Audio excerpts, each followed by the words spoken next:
that you mentioned that because we, as a, so we just started to the record, as a association do have a scholarship program called Rise that we're very passionate about and really proud of. And so it's really good insight for us to just get our legal counsel to look it over and to protect that as much as possible. Yeah, and I think there are ways, if you look at that Harvard decision, there are ways to protect your program. You just might have to reframe it in certain ways. But yeah, Ron DeSantis did something similar in Florida with they passed a law there called the Stop Woke Act, where they were trying to prevent private businesses, so not the government, from like training on diversity or doing diversity activities. And it was the same kind of thing of like, oh, we can't use these words. We can't call it diversity. That's a bad word. But that law was defeated on First Amendment grounds. I mean, we have a right, a free speech right to say the word diversity, equity, and any other word we want to say there, it's very limited when the government can restrict your speech. So yeah. Well, I mean, that's good to know that we're still fighting the good fight.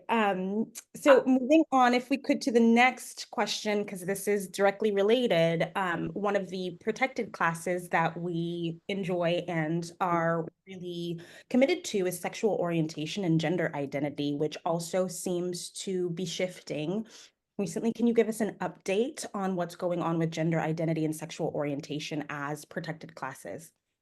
Yes, well, once again, the president cannot add or remove protected classes based on an executive order. He just doesn't have that power. So, to add sexual orientation and gender identity as protected classes to the Fair Housing Act, you need to do it through Congress or the courts. And what we've seen is that the 1964 Civil Rights Act, which was, of course, the first major civil rights act of the 1960s that covered employment, public accommodations, meaning, restaurants, anywhere you go in public, and schools. There was a case that went up to the Supreme Court in 2015 called Bostock that some of your members may be familiar with. And in that case, the Supreme Court held that under the 1964 Act, discrimination because of sex includes sexual identity and sexual orientation and gender identity. So what that means is the Supreme Court has already established that under the 1964 Civil Rights Act, we are reading the word sex to include sexual orientation and gender identity. So typically when courts interpret the fair housing laws, they're like twins because they were all written over the same kind of 5-year period, and courts have these rules of interpretation that if we interpreted that one this way, we're going to interpret this other one the same way. And that's what courts, so the question is that interpretation because of sex going to be applied to the Fair Housing Act or not? That's what's kind of hanging in the balance right now, with the assumption that Congress is not going to change the Fair Housing Act to add these protected classes anytime soon. So will the courts do it? And what the Biden administration did was when they came in, they said, we're going to take this interpretation from Bostock and say, yes, it applies to all the other civil rights acts. We know the courts are going to get there, but we're going to apply it now. And so Biden did that on his day one. So quite a comparison. And so the first agency to step up to that was HUD. And they said, okay, we're looking at these as protected classes under the Fair Housing Act. So another day one executive order of this administration was to repeal the Biden order. So now we're back to sort of, well, the court said it applied to this one law. We're starting to see cases work up about does that interpretation also apply to the Fair Housing Act? Every court that it's gone to has said yes so far. So in normal times, we would think that the natural progression through the courts would be to include the Fair Housing Act, but these aren't normal times. So what does this all mean? Well, you're in California, so it's a protected class in your state. But let's say another state where they don't have state level protections. What does it mean for them? Well, they probably can't file a complaint with HUD anymore. That's the big difference. Before, if you were in a state with no state level protections, before you could file a complaint with HUD, now you can't. Or you can, but they probably won't accept it. But there is still that pathway through the courts. So that was a very long explanation. I hope it gave folks some background behind the complexity of this issue legally. And I will say that NAR continues to champion in Congress the Fair and Equal Housing Act, which would just amend the text of the Fair Housing Act to explicitly include these protected classes, so we wouldn't have to be, getting a court to rule that way. We do support that legislation. We supported the Equality Act when it passed in the House a few years ago. But it may be a while till we see Congress take action on that. So, Alexia, can I ask you, so luckily for us and our membership here in California, you're right, we have that protected class and we still can file, complaints through HUD if we, suspect there is some sort of discrimination going on based on those protected classes. And to put a finer point on it, you're saying the people who do not live in states that have that protection as a protected class, that they cannot file the complaints through HUD. And so their recourse would be to go through the court system and sue. Well, in California, you can't do a complaint through HUD either, but you'd go through your state California Civil Rights Agency. I forget the name of it. But you'd file a complaint on the state level. So you do have, and the difference between filing a case with an executive branch agency is, of course, you don't need a lawyer. You can just show up and tell them your complaint and they investigate it for you. If you want to bring it in court, you're going to have to hire a lawyer. It's going to be much more expensive, or find a nonprofit group. So yes, in California, you could still bring your complaints not to HUD, but to the state or local agency. In other states where their state or local agency isn't accepting the complaint, they could try it in court. Great. Thank you so much for that clarification. I think it's really important because even for folks who are really passionate about making sure that they're not only in compliance with fair housing laws, but want to be able to go above and beyond and actually walk the talk to be, the embodiment of fair housing, it's important that we know what resources that we have to be able to, combat these issues when we encounter them.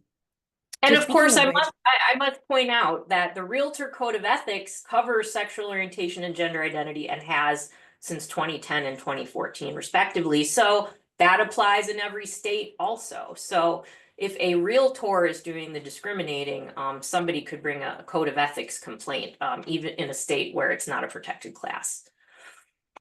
That brings me to my next question. Lack of compliance and awareness. There was a Newsday investigation in Long Island where there was some undercover hidden camera footage. Can you tell us a little bit about what best practices people can take away from what we saw in that footage? And well, can you tell us a little bit about that investigation in case people aren't familiar with it? And then with the footage that we saw, what best practices can be in place to make sure that we are in compliance and following all fair housing laws as practitioners? Yes, so here's one really important takeaway from the Newsday investigation. It was done by a newspaper. It was not done by a government agency or an attorney. It was a newspaper whose own reporters felt that they were experiencing steering when they were trying to buy their homes for themselves. And the reporters and the employees of the newspaper said, "We want to investigate real estate agents." So, and I think this is an important point as we are seeing sort of federal fair housing enforcement being degraded, that, in the early days of fair housing and in cases like Newsday, it was people, in the very early days of fair housing. Okay, let me tell you what testing is. So the Newsday investigation was a testing investigation. And that's, for those who don't know, it's like mystery shoppers. So they'll send in, and Newsday tested for race and national origin. So They send in a white person posing as a buyer and a black person posing as a buyer, or an Asian person or Hispanic. And they both have identical qualifications. In fact, usually they might make the white person a little bit less qualified. They have identical qualifications. They're looking for the same type of house, same location, same number of bedrooms. They got the same budget, same credit score, all that. They even dress the same. And this is a methodology that's been approved by courts as very persuasive evidence because they really try to control everything about these two people so that everything about them is identical except that protected characteristic that's being tested. So back in the early days of the Fair Housing Act, before there was any kind of enforcement, there was like natural testing. Like a person would go and apply for an apartment and they'd say, no, it's not available. And that person would go, I think they're denying me because of my race. I'm going to get my white friend to call. And they did. And then the apartment was available. So all of that is to say that uncovering these issues is kind of all of our responsibility. So this newspaper did an investigation, a 3-year investigation with hidden cameras. And I'll just pop up a slide here to show a few of the things that they found. Hopefully. So this took place on Long Island, New York, which I mentioned is a very diverse place, but very segregated. And what they discovered when they measured the difference in treatment between the white testers and the Black, Asian, and Hispanic testers was that there was a difference in treatment about 20% of the time when the tester was Asian, about 40% of the time when the tester was Hispanic, and about half the time when the other tester was Black. So overall, 40% of the time, the white tester and the tester of color were being treated differently in some way. Well, how? Well, there were a number of ways that they were being treated differently. Steering, we talked about this a little bit. Refusing to show listings, showing fewer listings, telling them different things about neighborhood crime and school. So let me break a few of these examples down. Refusing to show listings. For those who haven't seen the Hidden Camera documentary, and by the way, did I mention you should all go see that? It's really required viewing. Is that one real estate agent refused to show a Black tester any homes without a pre-qualification letter. White tester came in, no pre-qualification letter. When can you go out? So, you know, another example was that the white testers would just consistently get more listings than the testers of other backgrounds, even though they were asking for the exact same location. The white testers would get more listings. Steering and providing different information. So the agents would often volunteer information about schools and crime to the white testers. They wouldn't even mention these things to the other testers. So it was as if only white testers cared about schools and crime. So I don't know if you want to share any reactions to your viewing of the Newsday investigation, Ashley, before I move into the best practices, because I do have some. But do you want to comment on any of that part first? I hate to say that it wasn't particularly surprising to me, but it was not to me. But it was gross, frankly. Frankly, I found it to be gross and sad because I did get the feeling that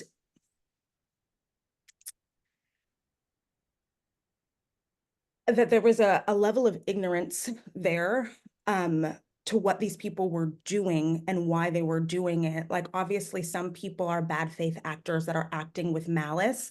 I do think that there are also a fair amount of people who do not understand really their unconscious bias and that they are doing what they are doing and the impact that it has. And so that was quite shocking to me as well. I kind of got this read that even though these people were causing harm, both to their own business, to the people that they should be serving, and to the industry at large, that they weren't necessarily aware of that, which is why I'm very grateful for programs like Fairhaven 2.0, which I took and thoroughly enjoyed, where we can start to explore things like that and become just a little less ignorant, because ignorance isn't necessarily a moral failing, but willful ignorance is. Wow, that's a good quote. Okay. I got some stuff to say on all that, and I got some slides to go with it. So let me go back into my slides. So, so these practice tips, and then we're going to talk about the unintentional discrimination. These are all things that you would see in a normal fair housing class. I mean, this is nothing earth-shattering here, but actually, you know what? Let me talk about implicit bias first. Okay, so we have a course called Bias Override, which I highly recommend, that really takes a deep dive into the way our brains work and why we might be treating other people differently without our conscious awareness. So our brains are really amazing. They're taking in all this information. According to this slide, it's 11 million bits of information. I don't know how they measure that, maybe in an EKG or something. But your brain can really only consciously manage a tiny fraction of the information it's taking in. So your unconscious brain is doing all this work. Think of it like this, and maybe this isn't a good example for San Francisco. I don't know how many of you guys drive, but have you, Ashley, do you drive? I do, yeah. So have you ever gotten in a car to, let's say you're going somewhere that you go frequently, like the office, and your brain starts thinking about your meetings for the day or what you're going to cook for dinner, and then you just notice that you're at the office. More often than I would like to. So that's your conscious brain focusing in on the things it needs, while your unconscious brain just drove you to the office. So that unconscious brain doing things on autopilot for us can obviously be very useful, although we should be careful about the driving part. But the issue is when, so that unconscious brain, it's categorizing things in addition to driving us. It helps us move through the world quickly by saying, oh, I know what that is. I'm going to do this. Oh, I know what that is. Here's how I react in this situation. And we just move through our day without having to pay too much attention. But I think you can see where the danger is. It's when you're starting to categorize people. And when you're starting to say, oh, I know what one of those people are, they're going to act like this. I'm going to treat them in this kind of way. Okay. And we know that a lot of the shortcuts that we have about other people are due to stereotypes. They're not actually true because a lot of us grew up in segregated places and maybe weren't, especially white folks. 2/3 of white folks grew up in a neighborhood where everybody else was white. So you're not exposed to other groups and you're taking your ideas in from culture. And we know that culture shows certain groups as being, you know, more associated with criminality or other things that really aren't true. So when we're making these shortcuts and they're based on stereotypes and we're categorizing people, we can get ourselves into trouble. So how can we stop this implicit bias? Because we all have it. It's a, you know, our brains doing the shortcuts can be a good thing, but clear protocols is one piece. Okay, so now I'm going to go backwards. So this is really breaking down every part of what happens when a person walks into your office or even calls you.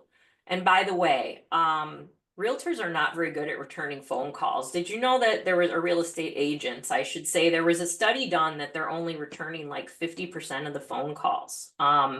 So that's something we all need to work on. But in testing, it's been shown that folks are more likely to return white people's phone calls.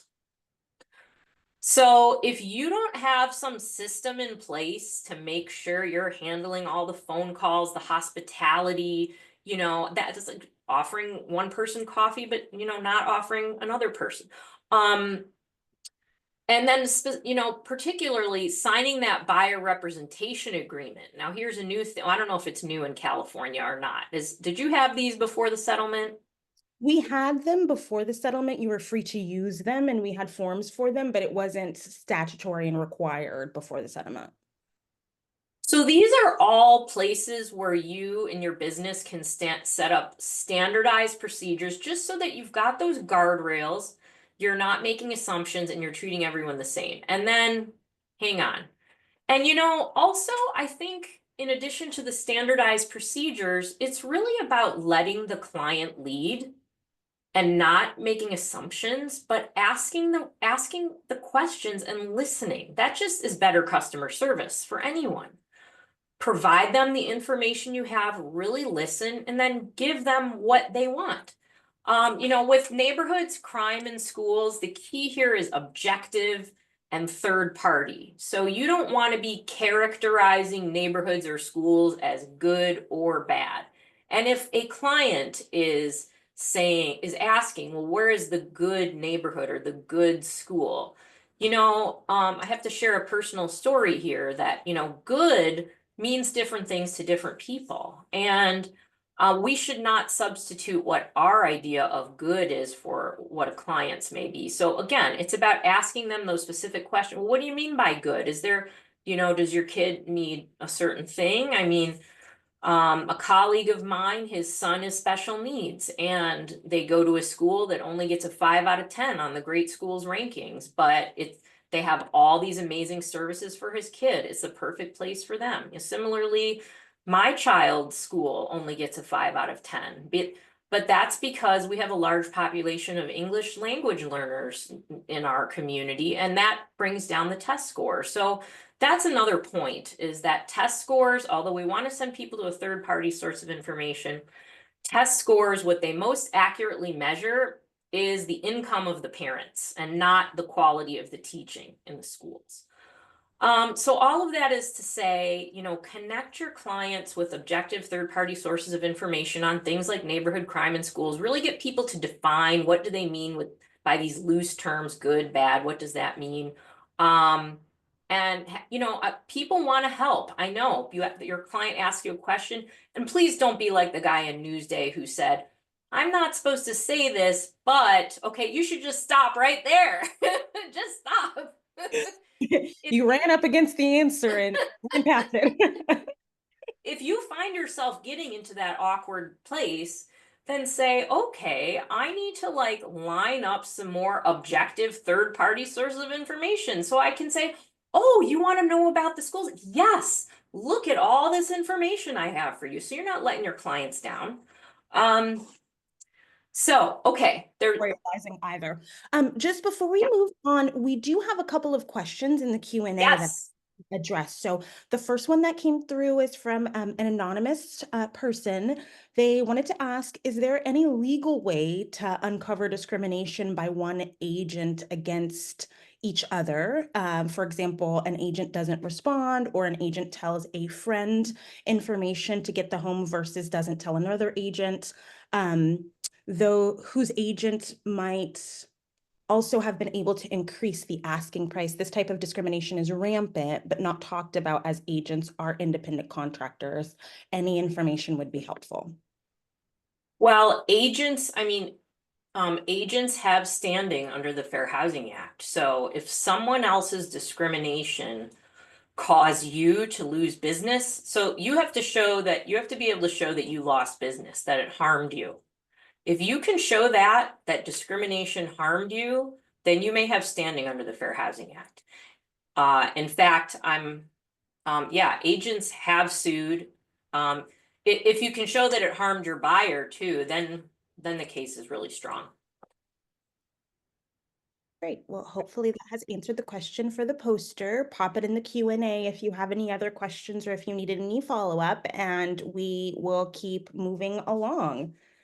Yeah, Ashley, if I could just add one thing that wasn't covered in Newsday, but I think it's really important, and this is we cover this a lot in Fairhaven, and this is not when real estate agents discriminate, but when sellers discriminate. And this is something that happens with a lot of the fair housing cases that we see.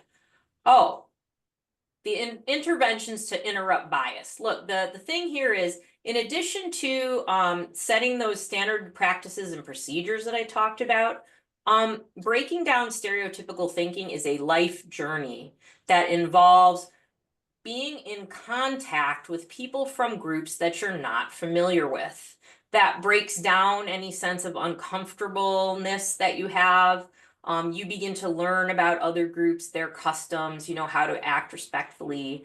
And, it just enriches your life. And I know you all live in a very diverse location, but The best way to break down stereotypical thinking is to spend time with people from other groups in meaningful ways, and not just at work, but socially outside of work.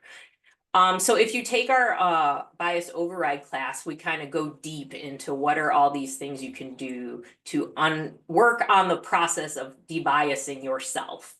But now let me get to this other type of discrimination, which is discrimination by sellers. So this story was in the New York Times last summer, and it's about, and some of you might have seen it, but it's about a Black couple. Dr. Raven Baxter is a molecular biologist, and I believe her partner was also a PhD. I think he was an astrophysicist at NASA. And they were moving from DC down to Virginia Beach, and they made an offer on a condo based on a virtual tour. And they were in escrow, and they came down to visit during the inspection. And this was when the home seller saw them. She was an older white woman, and she said, "Oh no, I don't want to sell my condo to any Black people." She said this loudly to a lot of neighbors, I guess, and also to her agent. According to the New York Times, the older woman's agent told Dr. Baxter's agent this, and Dr. Baxter's agent didn't tell her what to do. So Dr. Baxter went on Twitter and wrote, "Someone is trying to say I can't buy their condo because I'm Black. Is this legal?"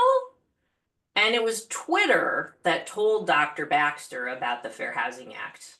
None of the real estate agents involved. And the reason why it made this cover the New York Times is because it blew up on Twitter, because Dr. Baxter is also known as Raven the Science Maven. She educates children on science and has, tons of followers.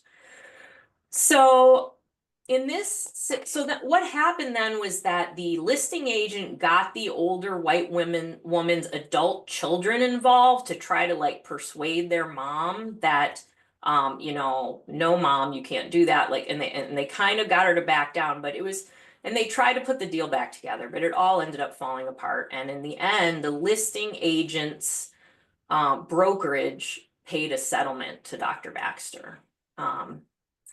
So there's a lot of lessons learned here, but let me just go to a slide.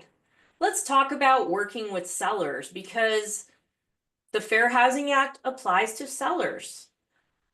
So here are some suggestions about how you can let sellers know about their obligations. You can put it right up front in your listing agreement, or providing the information at your initial meeting. And then if you get into a situation like the one in Virginia Beach and your seller says that, you have to tell them that's illegal. You can't do that. If I participate in that, I can be held liable. And if the seller persists, then you have to end the relationship. So I don't know that this gets talked about enough in fair housing training, and we emphasize this a lot in Fairhaven. And as you said, Ashley, a lot of times people aren't out to do the wrong thing, but in this case, you might just run into somebody else who's doing the wrong thing. And as a professional, you have to know how to deal with that situation. Yeah, I mean, situations like that are deeply uncomfortable. I'm glad that I've never found myself in that situation, but I can't imagine, going through a professional relationship and somebody all of a sudden coming out with some gross racist claptrap, and you're so embarrassed and uncomfortable that you don't know what to do. But since becoming a realtor, it has really been drilled into my mind how ignorance of the law is not a defense in a court of law. You need to get yourself educated by what you are doing, and it's our job as practitioners to educate the general public that yes, it is your property, and you may think that you can do whatever you would like with it, but not that, not discrimination. That's right. So, speaking of discrimination, as practitioners and we're going through marketing, we need to be very careful as we market our listings, be those, sale or for rent. in a way that is in accordance with fair housing laws. Can you talk to us a little bit about best practices so that we are marketing in a way that is compliant? Not only compliant, but looking to further fair housing. Yes, absolutely. So there is a lot of confusion. You see these different like lists of words and phrases floating around. I don't know if you've seen these, Ashley. They're like color coded, red, yellow, and green. I'm here to tell you something that might be disappointing, which is that don't rely on those lists. None of them are an official authoritative list. Now your MLS might have a list. But any list that you see that says like HUD or not NAR, no, that's not true. So just be aware there are different lists floating around. Okay, let's get into the why, because I think this is really important. So there's confusion. People are like, oh, I can't use this word. I can't use that word. I'm so confused. So to help people understand, I often go into the why. And so let's go into just a little bit of history. So this is a quote from someone that I interviewed a few years ago, still living. Her mom was an agent, and when she was about 12 years old in the 1960s, she used to work in the brokerage. This was back when the MLS was still on paper.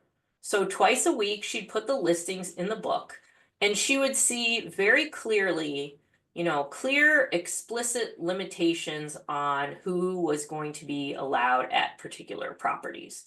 And as she says, it's just the way things were. It's just how we did business. So this is what real estate ads looked like before the Fair Housing Act. Here's another example. In this one, this is a pamphlet that's advertising. I think it's a new subdivision, and they really want to advertise they call it protective restrictions up top. And of course, one of these restrictions is the racial restriction. So that's referring to the racial covenant that all of these houses in this neighborhood had. And so one thing that they would do, I mean, this is very explicit, but there would also be code words like restricted. People knew what that meant, restricted neighborhood. That means it's restricted to one, category of people. So this is why we ended up with this part of the Fair Housing Act that regulates how we do advertising. And you don't have to read all this. What you really need to focus on is this last part, and I hope you can see my cursor. You don't want your ad to indicate a preference, limitation, or discrimination. That's the key thing.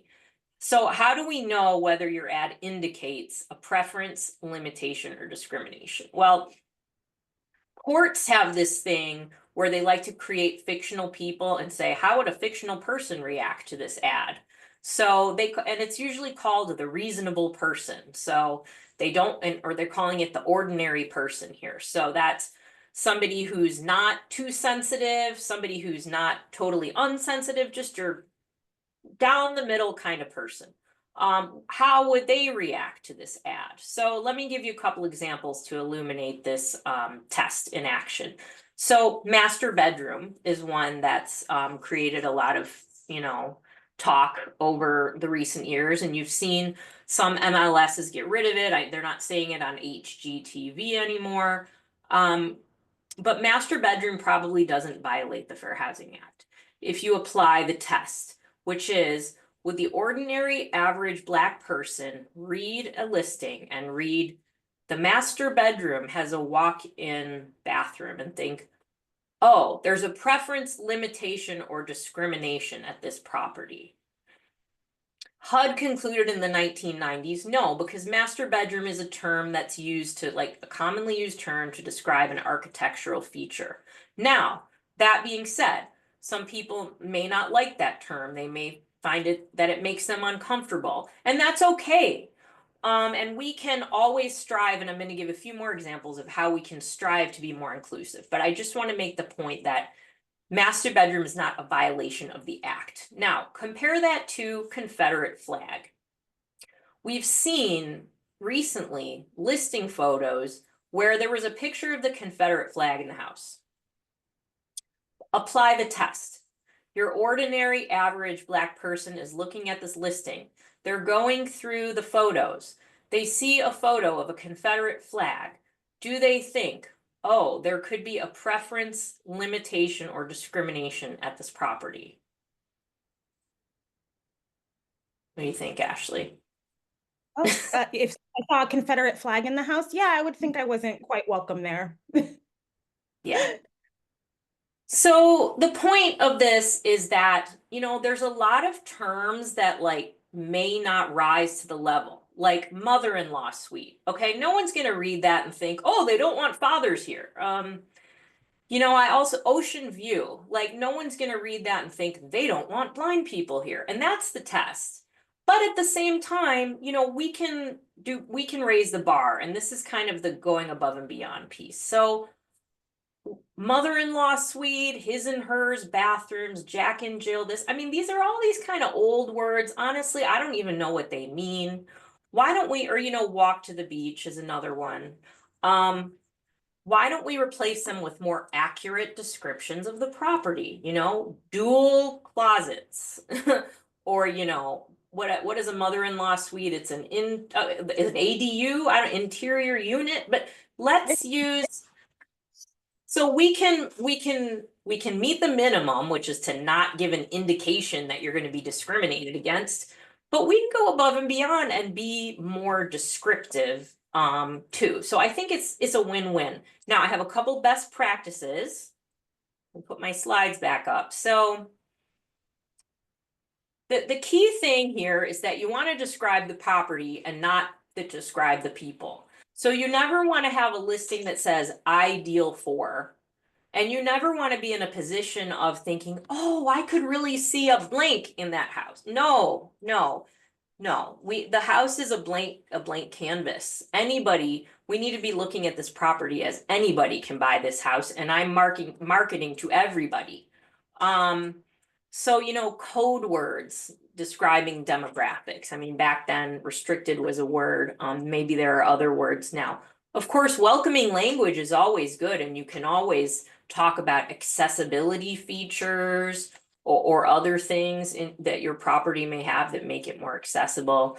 I mean, implying that one group is preferred, or symbols, that's the Confederate flag. And then there's this other one about racial, ethnic, or religious landmarks that we sometimes get, like like if it's in Chinatown, can I include that? And I say if it's on the map, it's okay. If the map says China, but you might want to also include a little, and if that's how everybody refers to that neighborhood is Chinatown, but you also might want to include some kind of disclaimer, just to be clear, all people of all backgrounds are welcome. So we have a couple of questions surrounding marketing and fair housing. So first question was, does fair housing marketing cover all web and digital marketing Mm. universally accessible for low vision or hard of hearing or dyslexia? I focus on people with different abilities and wondering if fair housing advertising covers digital access. So fair housing advertising doesn't cover it, but the Americans with Disabilities Act does. So anything that the ADA requires of a business to make it readable would apply to a real estate business as well. Okay, and then the next question was, is the blanket shielding of new listings by, for example, the self-described one brokerage in America by their intentional marketing of those listings behind a walled garden for an unusually long amount of time, a fair housing violation? And as a result, the brokerage is bragging that 15% of its monthly sales are in-house, off-market, dual agency transactions. The national average is 5%. That's 3 times, not a mere 1 or 2 percentage points greater as a result of this private exclusive walled garden database. Yes, well, this is Okay. definitely, yeah, I'm actually copying your comment to save for later to show to someone. So thank you.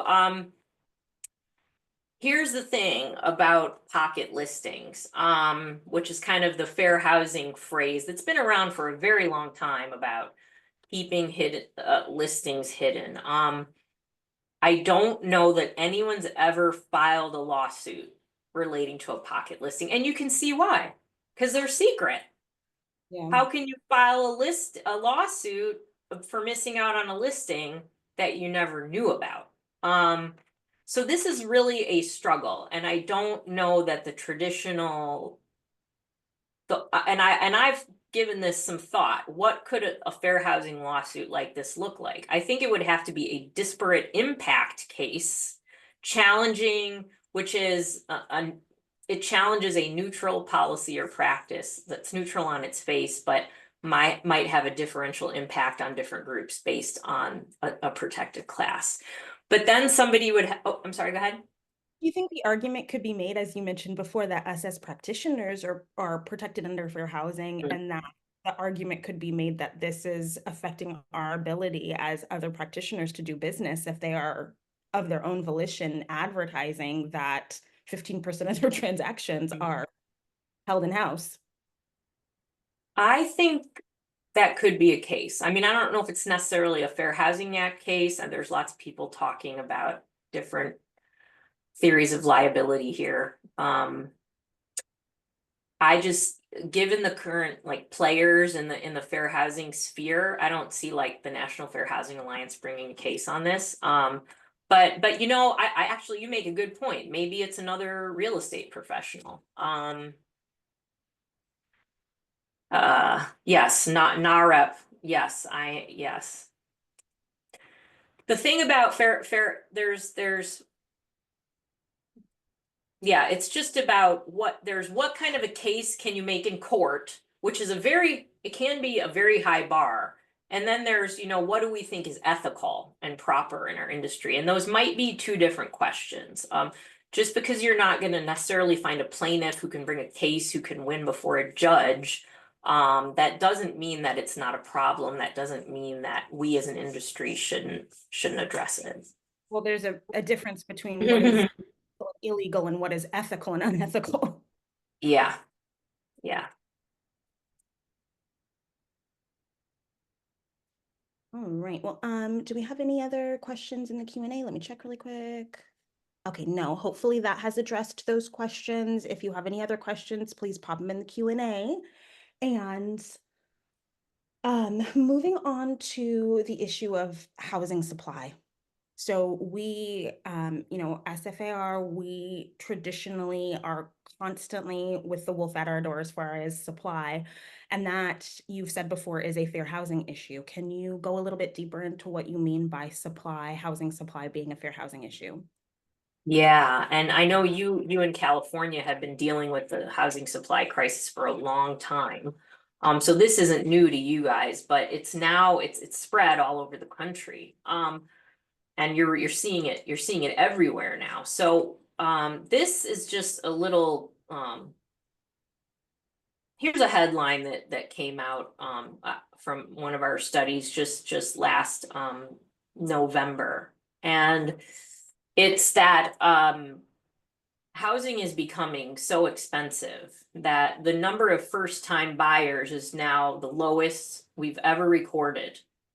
24% is the lowest we've ever recorded, a percentage of buyers being first-time buyers, and the age of first-time buyers is up to 38, which is the oldest we've ever recorded. And the biggest group buying and selling property right now is the baby boomers. And so Jessica Lautz, one of our economists, talks about how the housing market is sort of dividing into a two-tiered market: those who already own property and can trade up, and those who are trying to get in for the first time, and so that have to come up with that lump sum. So let's talk about why this is a fair housing issue. This is from our snapshot of race and home buying report. It also appears in our profile of home buyers and sellers. But look at, oh, and I normally have things circled on here, but can you see my little mouse moving around? First time buyers, it's 20% of white buyers are first time buyers. Look, half of Black buyers are first time buyers. So these folks are trading up. These folks here, a lot more of them have to come up with a lump sum of cash for the down payment. Look at these sources of down payment by race and ethnicity. What I find interesting is that white folks seem to be the lowest when it comes to savings, which might be, contrary to the way some people perceive this, but 50% of white folks can rely on the sale of an existing residence for their down payment. Look, it's more than twice as much as for Blacks and Asians. And quite a lot more than for Hispanics. And then this one really bothers me too, that 3 times as many Black folks have to pull from their 401k to find funds for their down payment. Oh, so that all came from our snapshot of race and home buying report. Here's a QR code if anybody wants to take a look at that. So as prices get further and further out of reach, and we're breaking into this 2-tiered market. I mean, you're seeing that one part of the market looks pretty white and the other part doesn't. So that's why housing supply is a fair housing issue. It doesn't matter how strong fair housing enforcement is or anything else if homes are inaccessible due to their cost. Here, I've got one more slide here. Sorry, y'all, this is like my 17th presentation of the month. So these are some policy proposals that we have at the federal level to try to boost housing supply. Now, almost everything we're proposing relates to the tax code, because that's really the big lever that we have to push at the federal level. And so this is all about creating tax incentives in different ways to either attract private investment, to get people to sell to a first-time buyer, converting commercial to residential, incentivizing local governments to loosen zoning restrictions. And this last one really is where the rubber meets the road, as I'm sure you all know. It's these decisions, housing supply really comes down to state and local. And I know in California you have that environmental bill that makes things really hard. But I also know in certain cities there are huge fees associated with buying a house. I've heard about some of the crazy fees in Oakland, like repairing the sidewalk and stuff. But anyway, here is another resource that we have. This is our housing supply accelerator playbook that we did with the American League of Cities and the American Planning Association. And this gives local strategies on how to get housing supply really going. I know this is not new for you guys in California, but perhaps, looking at it through the fair housing lens is a different take. I think it's important, like the slides that you were showing before with the, source of down payment kind of shows how everything is intermeshed, right? That, employment discrimination feeds into our issues with housing issues and housing discrimination, and how we have to have a multi-pronged approach to having well and stable communities where everyone has equal access. That's absolutely right. So that brings me to my last question for you, that fair housing is more than just compliance and awareness. We have to be the change that we wish to see. And so what else can you impart to us that we are able to do uniquely as realtors to help really further fair housing? Yes, so I talked about some compliance stuff throughout this presentation with the marketing and the steering and things. And that's really the floor, right? First, do no harm. Let's not make this problem any worse. Let's get our own house in order. So that's the minimum that anyone can do. But then we want to go beyond that. We want to leap into this gap. So the racial homeownership gap. I don't think I showed you my racial homeownership gap slide, but it's 30 points, and it's the same as it was when the Fair Housing Act was passed. So just non-discrimination is not enough to close that gap. Not when, I didn't really talk about the history behind that data either, but white folks got the benefit of federal programs launching them into homeownership after World War II and after the Great Depression. Tens of millions of people were supported by the federal programs that were racially restricted. So they had generations to build up that wealth, and that's why we're seeing the home ownership rate is much higher. So how do we close that gap? And I do think I have a slide on this. Oh yes, hooray. So we talked about supply, and that's one side of the equation, but then we have to talk about demand. So closing that gap, down payment assistance.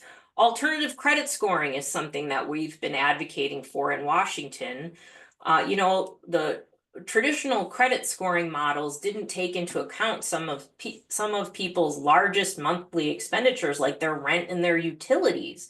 So we've been advocating that credit scoring needs to be updated to more accurately reflect people's ability to pay off a loan. And we have seen now that the FICO 10, I can't remember the number, but Fannie and Freddie are updating their credit scoring models. So we're calling that a win. Special purpose credit programs, either special lending programs that allow a lender to target a community that's falling behind. FHA and VA loans. We know, Blacks and Hispanics are twice as likely to use these loans. There's a lot of discrimination against these loans, particularly by some real estate agents, and there's some myth busting we need to do there, educating our fellow agents about these loans and why they're good products, and housing counseling. So these are all ways that we can turn a no into a not yet for certain clients. And I think, again, let's go beyond do more harm. Let's go more do no harm. Let's go to repair the harm and close the gap.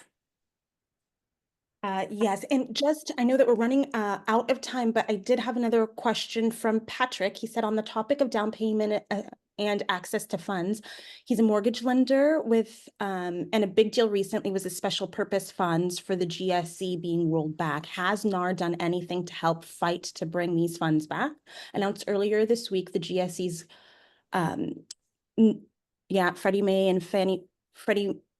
Freddie Mac and Fannie Mae, I don't know why that always trips me up, have been directed to terminate special purpose credit programs they support.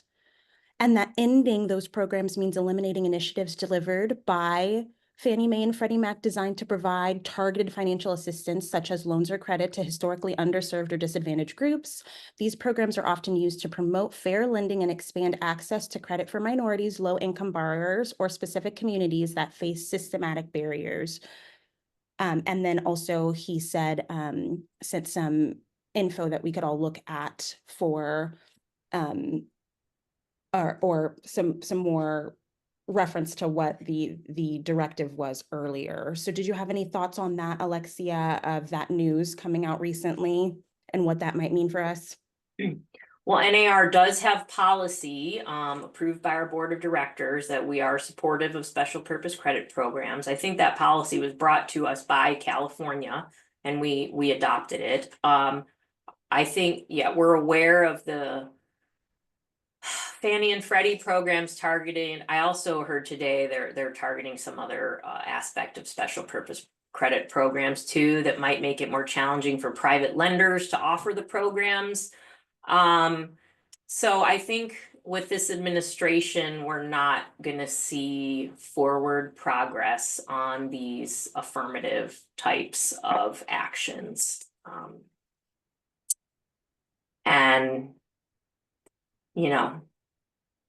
that's kind of just the reality of who we're dealing with here. Depressing because, I don't know, when we all do better, we all do better.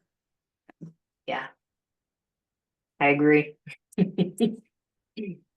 All right, well, we are running out of time. We've gone a couple of minutes over, and I do not want to take up too much of your valuable time, especially considering what we're at the 28th of the month and you've done 17 presentations today.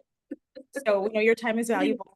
Really appreciate you, giving some of your time and a lot of your expertise to us today. Does anyone else have anything else that they wanted to throw into the Q&A? Any other ending questions for Alexia?